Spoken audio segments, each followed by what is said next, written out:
older guy, he said, when you want to succeed as bad as you want to breathe, then you'll be successful. You know, I'm very careful about who I put in front of you guys. I take this very serious. I just don't let anybody get up, you know, and speak to you guys, all right? So when we bring people in, these are people who are, I'm only bringing in the best. Without further ado, he is from Atlanta originally, went to the University of Tennessee and played football there, is a business owner now. I mean, phenomenal testimony, story, all right? So I'm not gonna steal his thunder. Please put your hands together for my guy and what I believe is going to be #1 speaker in the world, Mr. Inky Johnson. Put your hands together, guys. Every day I'm chasing something different. Every day the way I operate is totally different, and it's not about the product for me as much as it is about the process. And what I mean about the process saved my life. You see, my mother had me when she was 15 years old, right? Over on the east side of Atlanta, we came up in this neighborhood by the name of Kirkwood, drug dealer on every corner, gang members in the neighborhood, 2-bedroom home, 14 people, used to sleep on the floor. Got the opportunity to sleep in the bed one time out of the week. It was 6 of us in the bed, 3 at the foot, 3 at the head. And I came up with this dream pretty quick. I said, man, I want to go to the NFL because I had 8 uncles in that house, all 8 of which are still going in and out of prison. And so pretty quick, I said, man, I want to go to the NFL. And so I went to my big cousin tomorrow one night. I said, man, listen, I want to go to the NFL. And so we got to work for this thing. So the thing we're going to do every night, we're going to be patient. We're going to engage in consistent action. Every night, we're going to race light pole to light pole with no shoes. So every night, we would get out in the street, race light pole to light pole. One night, a coach came down the street. He signed me and my cousins up for organized sports, right? First time being in organized sports. We get in organized sports. The thing was, after practice, everybody would leave to go home. And I always had to sit on the bench and wait on my mother because she worked at Wendy's. And so when my mother would show up in the park, it would be about 10 o'clock, 10:30 at night. So I'm sitting there, and when my mother would pull up, she drove an old Buick Regal, hubcaps off the car, seats torn up, the car was all beat up. And she would pull up in the park 10:30 at night. I would jump off the bench. I would sprint over to my mother. I would say, Mom, if you don't mind, can you please sit back in your car and turn on your car lights? I have to do some extra drills. I have to go to the NFL. She would never have to work another day in your life. And I knew my mother was tired.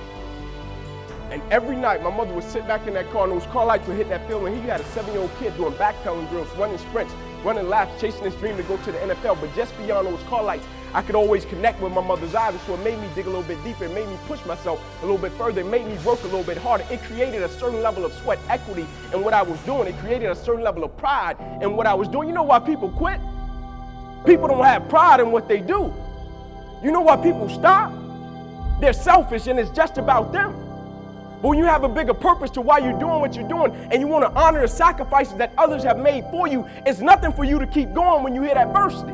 If every decision and choice you make is just about you, at a certain point you're going to hit something that's a lot tougher than you, and it's going to make you quit because you don't have a driving force for why you do what you do.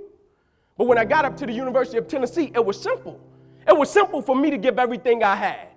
My freshman year, I played special teams. My sophomore season, I broke the starting lineup, had a really strong sophomore season. The summer heading into my junior year, I still remember the day where I was sitting in our film room, and I was watching film on the California Bears. My defensive backs coach, Larry Slade, came in the room. He said, Inky, I got some good news for you. I dropped the clicker. I said, what is it? He said, man, you're a projected top 30 draft pick, son. He said, all you have to do is play the next 10 football games. You're an automatic multimillionaire. I went out of the room. I called my mother and my grandmother on the three-way. I said, after this season, there will be no more struggling. I said, we would never miss another meal. I said, we would never experience another Christmas where we had to stand on the side of the curb and just be grateful.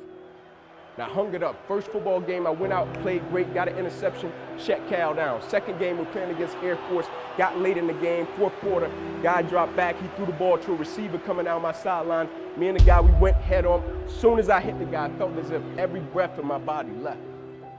Body went completely limp, fell to the ground, I blacked out. Never happened to me before. When my eyes opened, I'll never forget, my teammates ran over, they said, Ink, get up, let's go. I said, I can't. I said, I can't move. They said, what do you mean you can't move? You're our lockdown corner, man, we need you, let's go. I said, I know, man, but this time I can't move. I flipped my head up to the sky, I said, God, I said, surely nothing is happening in this moment that can alter my life. They got me over to the hospital, they took me back, they ran CAT scans, they brought me back into my room, and all in a 15-second time frame, the doctor came running in from the opposite side. He said, hey, get in here, we gotta rush this guy back to emergency surgery, he's about to die. I said, what? He said, son, you have busted up subclavian artery in your chest, you're bleeding internally, we have to rush you back, take the main vein out of your left leg, plug it into your chest in order to save your life.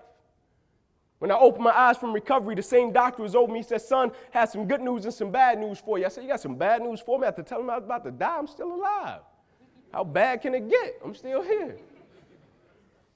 He said, the good news is we saved your life. I said, thank you, sir. He said, the bad news is, Ink, you have nerve damage in your right shoulder. I said, okay, cool. He said, but son, it's a strong possibility that you probably can never play the game of football again in your life. I said, no way. I said, no disrespect to you, doc, but I've been working for this ever since I was 7 years old. I said, no disrespect to you, doc, but you wasn't in the park with me and my mother when I was 7 years old and she was sitting in that Buick Regal she got done working at Wendy's. No disrespect to you, doc, but you didn't come up in that 2-bedroom home, 14 people sleeping on the floor. No disrespect to you, doc, but you didn't miss those meals and stay focused and never made an excuse. I never cheated. I never cheated. Like my conscience still until this day won't let me, like I can't cheat. I can't look myself in the mirror and say, Ink, you did a good job knowing that I cheated. I can't cheat. One of the greatest pieces of advice that my mother gave me was this: son, whatever you start, you make sure you finish it. And the problem with the world today, people get involved with things, and if they don't like a certain person, if they don't like the process, if it's not what they thought it was, they quit.